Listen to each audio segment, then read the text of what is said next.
வணக்கம் 90s electrician and plumber. நம்ம இன்றைக்கி ப்ரொஃபைல் ஒர்க் பண்ண எங்கே வந்திருக்கோம் பார்த்தீங்கன்னா, மூங்கில் துறைப்பட்டுன்ற ஊருக்கு தான் வந்திருக்கோம்.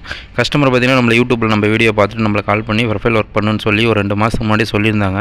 பெயிண்டிங் ஒர்க் நடக்குது, ஒர்க் முடிஞ்சதுக்கப்புறம் உங்களை கூப்பிட்றேன்னு சொல்லியிருந்தாங்க. இல்லைங்க, ஒர்க் நடக்கும்போதே கூப்பிடுங்க, பெயிண்டிங் வேலையும் இருக்கும் அப்படின்னு சொல்லியிருந்தாங்க. அதனால் பெயிண்ட் அடிச்சுட்டு இருக்கும்போது நம்மளை ஒர்க் பண்ணிகிட்டு இருக்கும்போதே கூப்பிட்டுருந்தாங்க.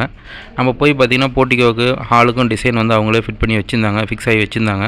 நம்ம அதே மாதிரியே பண்ணி கொடுங்கன்னு சொல்லியிருந்தாங்க. அதே மாதிரி அதுக்கேற்ற மாதிரி நாங்கள் எல்லாமே நூல் அடித்து கட்டிங் பண்ணி எல்லாமே உடைச்சிட்டு சேனல் எல்லாமே ஃபிட் பண்ணிட்டோம். ஃபிட் பண்ணிட்டு ஷிப் லைட் எல்லாமே ஒட்டி கேப் போட்டு போர்ட்டிகோக்கு எல்லா டிசைனும் ரெடி பண்ணிட்டோம். போன அன்றைக்கே பார்த்தீங்கன்னா ஃபஸ்ட்டு போர்ட்டிகோ ஃபுல்லாகவே முடிச்சிட்டோம். ஏன்னா ஹாலில் ஒர்க் பண்ணிகிட்டு இருந்தாங்க, அதனால் நம்மளை ஒர்க் பண்ண விடலை. அடுத்து பார்த்திங்கன்னா நம்ம ஹாலில் கீழே எல்லாமே காயாகாத மாதிரி எல்லாமே பாலிஷ் போட்டிருந்தாங்க. அதனால் ஆகாத மாதிரி கீழே எல்லாமே ஒரு படுதா போட்டு மூடிட்டு ஹால்லையும் எல்லாமே மார்க் பண்ண ஆரம்பிச்சிட்டோம். மார்க் பண்ண ஆரம்பித்து கட்டிங் பண்ணிட்டு சென்டரில் ஒரு பூ டிசைன் வர மாதிரி கேட்டிருந்தாங்க. அது பார்த்திங்கன்னா 16 இது கோடு வர மாதிரி அதுவும் பார்த்திங்கன்னா எல்லாமே ஃபுல்லாகவே மார்க் பண்ணிட்டோம். மார்க் பண்ணிவிட்டு ஹவுஸ் ஓனர்கிட்ட காட்டிட்டு அதுக்கப்புறம் எல்லாமே கட்டிங் பண்ண ஆரம்பிச்சிட்டோம். அவங்க ஓகே சொன்னதுக்கப்புறம் தான் கட்டிங் பண்ணோம். ப்ரொஃபைல் ஒர்க்குங்கிறது ரொம்ப கடினமான வேலை இல்லைங்க, ரொம்ப ஈஸியான வேலை தான். ஒரு வாட்டி நீங்கள் வேலை செஞ்சு முடிச்சிட்டிங்கன்னா அந்த அனுபவமே உங்களுக்கு போதும்.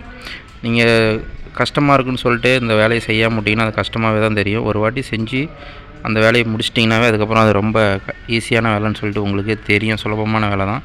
கார்னர் எல்லாமே மார்க் பண்ணி நீங்கள் கட் பண்ணி நீங்கள் ஸ்க்ரூ பண்ணி ஏற்றிக்கிங்க. நீங்கள் பார்த்தீங்கன்னா தெரியும், ப்ரொஃபைல் சேனல் எல்லாமே நாங்கள் ஸ்க்ரூ பண்ணி ஏற்றி ஒயிட் சிமெண்ட்டை தடவி அதுக்கப்புறமேட்டு தான் ஸ்க்ரூ பண்ணி டைட் வச்சுருக்கோம். லைட் எல்லாமே எரிவிட்டு செக் பண்ணி பார்த்ததுக்கப்புறம் தான் கேப் எல்லாமே போட்டிருக்கோம். நம்ம ஒர்க்கு எப்படி இருக்குன்னு சொல்லிட்டு பாருங்கள். உங்களுக்கும் இதே மாதிரி ப்ரொஃபைல் ஒர்க் பண்ணுறேன்னா மறக்காமல் நம்ம கான்டாக்ட் நம்பர் கொடுக்குறேன், மறக்காமல் நம்மளை கான்டாக்ட் பண்ணுங்கள். நாம் இந்த வேலையை பார்த்திங்கன்னா நாங்கள் வந்து ரேட்டுக்கு சொல்லியிருந்தோம். அதனால கஸ்டமர் வந்து ரேட்டுக்காக வேணான்ட்டாங்க. அதுக்கேற்ற மாதிரி அவங்களுக்கு ரீசனபிளான ரேட்டுக்கு நாங்கள் செஞ்சு கொடுத்துருந்தோம். டிசைன் நீங்கள் ஆல்ரெடி வச்சுருந்தாலும் சரி, நாங்களும் உங்களுக்கு டிசைன் காட்டுறோம். நம்ம ஒர்க் எப்படி இருக்குன்னு பார்த்துட்டு மறக்காமல் கால் பண்ணுங்கள். நன்றி, வணக்கம்.